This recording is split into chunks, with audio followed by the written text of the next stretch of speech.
Dulu ketika Ali bin Abi Thalib ditunjuk sebagai kepala negara, beliau mengatakan, jangan menunjuk saya sebagai kepala negara, sebab saya takut nanti saya gagal menyeberangi jembatan.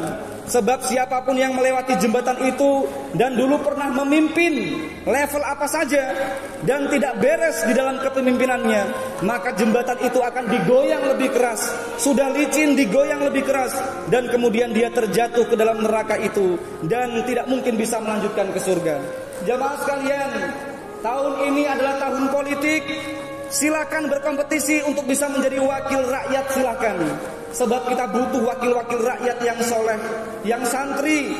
Kita butuh wakil-wakil rakyat yang amanah, yang jujur. Silakan berkompetisi untuk menjadi kepala daerah, silakan. Sebab kita butuh pemimpin yang mengerti agama.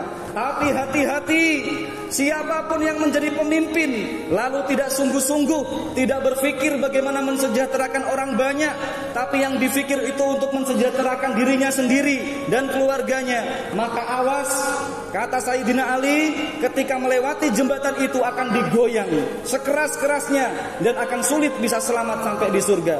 Nabi mengatakan, besok yang akan melewati jembatan itu yang pertama kali adalah aku.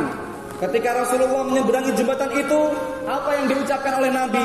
Nabi berkata, Allahumma salim salim, Allahumma salim salim, ya Allah selamatkan aku, ya Allah selamatkan umatku. Coba kita bayangkan jemaah sekalian, Nabi kita ini waktu sakaratul maut ingin bagaimana umatnya ini selamat. Sampai menyeberangi jembatan Shiratal Mustaqim, Nabi selalu ingat yang dipimpinnya. Nabi selalu ingat yang dipimpinnya. Hadirin sekalian yang sangat saya muliakan, ada sholawat burdah yang sebagian diantara kita hafal. Bunyinya, Illam yakun fi ma'adi akhidam bi'adi. Wahai Nabi Muhammad, pada saat menyeberangi jembatan itu, jika engkau tidak menuntun tanganku melewati jembatan itu, pastilah aku akan jatuh ke dalam neraka. Di hari yang mustajab doa ini kita berdoa, siapapun di antara para hadirin yang sering membaca sholawat, insya Allah dituntun oleh Nabi.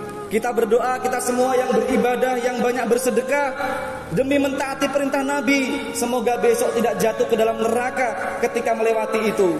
Hadirin sekalian, di dalam hadis itu juga dikatakan, ada orang yang melewati jembatan itu tidak terasa ada yang licin, tidak terasa ada yang goyang-goyang, sebab disediakan kendaraan seperti kilat cepatnya melebihi cahaya masuk ke surga. Ada yang seperti naik kuda, ada yang berlari, ada yang berjalan, dan ada pula yang merangkak melewati jembatan itu. Kita berdoa sekali lagi, semoga seluruh jamaah Masjid Agung dan seluruh keluarganya besok dengan pertolongan Rasulullah menyeberangi jembatan itu seperti kilat, karena Rasulullah berdoa, Allahumma salim, Allahumma salim. Wudhunya bapak-bapak itu akan memberikan cahaya. Sujudnya bapak-bapak akan memberikan cahaya ketika melewati jembatan Shiratal Mustaqim itu. Itu pun tidak cukup, kata Allah, saya akan tambahkan cahayanya lagi. Diterangkan di dalam surat Al-Hadid ayat 12, orang-orang mukmin itu dia akan mengeluarkan cahaya, dan cahaya itu akan menyinari di depan dan di kiri kanan mereka.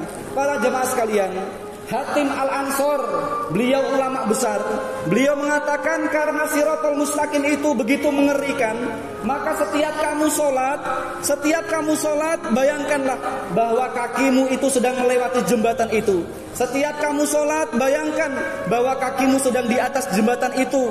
Maka sholatlah yang sungguh-sungguh, mintalah kepada Allah supaya dengan doa kita setiap rakaat, kita berdiri di atas jembatan itu, kita dimudahkan Allah untuk melewati jembatan menuju surga itu.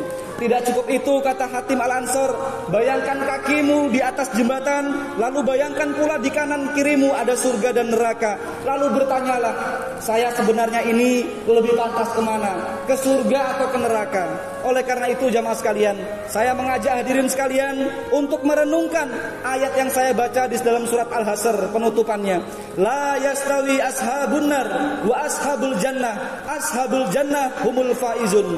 Tidak sama, kata Allah, tidak sama potongan orang yang akan menjadi penghuni neraka dengan calon penghuni surga, tidak sama. Cara berkatanya tidak sama, cara bertindaknya tidak sama, cara hidupnya tidak sama, cara memimpin istri tidak sama, cara membimbing anak tidak sama, cara bekerja tidak sama, cara berpolitik tidak sama. Kelihatan orang-orang penghuni surga, penghuni neraka itu kelihatan. Dari tindak tanduknya semua kelihatan.